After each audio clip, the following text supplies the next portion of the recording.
আসসালামু আলাইকুম। আজকে আমরা সোলার পিভি প্যানেল ড্রয়িং শিখব। ড্রয়িংটা আমরা স্কেচআপে দেখব। স্কেচআপের যে মেইন ভিউ সেটা দেখতে অনেকটা এরকম। এটা আমরা এই সাইড বার বা উপরের যে বারগুলো আছে এগুলো আমরা এডিট করে নিতে পারবো। এখানে গ্রিন অ্যাক্সিস, ব্লু অ্যাক্সিস এবং রেড অ্যাক্সিস দ্বারা আলাদা আলাদা দিক নির্দেশ করে।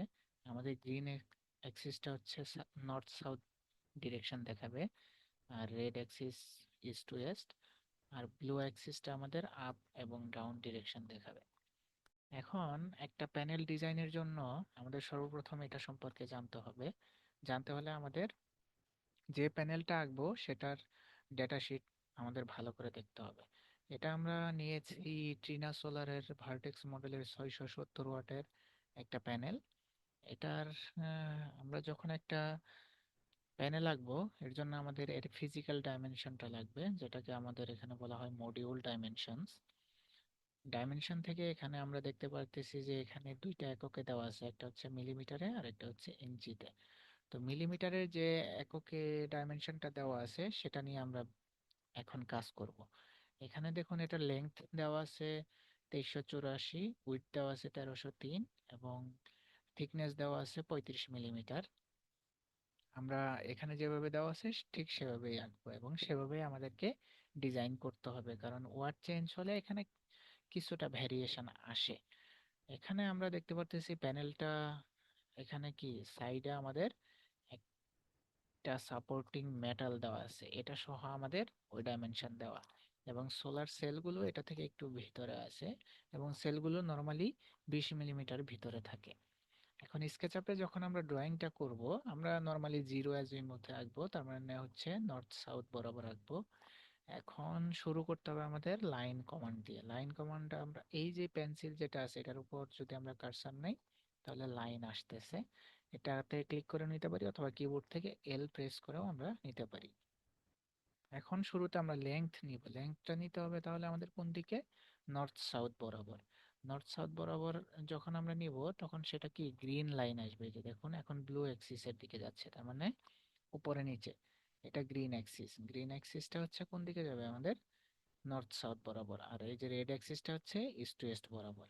তাহলে এটা আমি একটু জুম করে নিচ্ছি যাতে ভালোভাবে বোঝা যায়। তো এটা দেখুন, আমরা শুরুতে উইডথটা নিচ্ছি, তাহলে এটা নিব আমরা কত, 1303 মিলিমিটার। এই দেখুন, এটাকে যদি জুম করি তাহলে বড় দেখাবে। তাহলে এটা 1303 মিলিমিটার আমরা নিয়েছি। এখন গ্রিন অ্যাক্সিস বরাবর নিব 2384 মিলিমিটার। এটা আমরা কিবোর্ড থেকে নিচ্ছি, এটা কিবোর্ড থেকে নিলে সুবিধা হয়, কারণ একদম পেন্সিল ধরে ধরে আমাদের 2384 নেওয়াটা অনেক টাফ বিষয়। তো যে ভ্যালুটা দিব সেটা এই যে এখানে দেখাবে, এই যে লেংথের এখানে ডান পাশে যে নিচে এখানে এখন দেখাচ্ছে কত, 3824 পয়েন্ট সামথিং মিলিমিটার। এটা যখন আমরা এই যে গ্রিন অ্যাক্সিসে গেল তখন আমরা এখানে ভ্যালুটা দিয়ে দিব আমাদের 2384, তাহলে সেটাই চলে আসবে 2384। ওকে, এখন আবার আমাদের এদিকে নিতে হবে, এদিকে নিতে হবে কত, 1303, এবং এটা লাস্টে আমরা মিলিয়ে দিব, এটা অটোমেটিকলি ওই 1384 হয়ে গেছে। এখন এরকম দেখাচ্ছে কারণ আমরা ভিউটা চেঞ্জ করলে এটা একদম রেক্টেঙ্গেল শেপ চলে আসবে। ওকে, এখন আমাদের দৈর্ঘ্য প্রস্থ হলো, এখন এটার একটা থিকনেস দিতে হবে। থিকনেস দেওয়ার জন্য আমাদের এই যে পুশ পুল যেটা আছে কমান্ড সেটা নিতে হবে। এখান থেকেও নিতে পারি অথবা কিবোর্ডে আমরা পি প্রেস করেও নিতে পারি। তাহলে এটাকে আমাদের উপরের দিকে নিলে দেখেন কি পুল হচ্ছে, তাহলে আবার নিচের দিকে যখন পুশ করব তখন নিচের দিকে বাড়তেছে। তাহলে দুদিকেই আমরা এটা নিতে পারবো, যেহেতু আমরা উপরের দিকে নিচ্ছি একদম নর্মাল গ্রাউন্ড ধরে নিচ্ছি, গ্রাউন্ডে আমরা প্যানেলটা আঁকতেছি, সেই জন্য এটা ছিল কত, 35 মিলিমিটার। 35 দিয়ে এন্টার দিলে এটা চলে আসছে, এই যে দেখুন জুম করলে এখানে একটা থিকনেস দেখাচ্ছে। ওকে, এখন আমাদের কি করতে হবে, এখন দেখুন আমরা আগেই বলেছিলাম যে সাইডে একটা মেটাল থাকে, তো মেটালিক যে সাপোর্টটা থাকে সেটার জন্য আমরা আমাদের অফসেট কমান্ড ইউজ করতে হবে। এটার আসলে কিবোর্ড শর্টকাটটা আমার জানা নেই, কেউ কারো জানা থাকলে সেটা কমেন্টে দিয়ে দিবেন। তো অফসেট নিয়ে এখানে ক্লিক করে আমাদের ভেতরের দিকে নিতে হবে। এখন ভেতরের দিকে এটা কত, নর্মালি 20 মিলিমিটার থাকে, তাহলে 20 দিয়ে আমরা এন্টার দিলে এটা সাইডে চলে গেছে।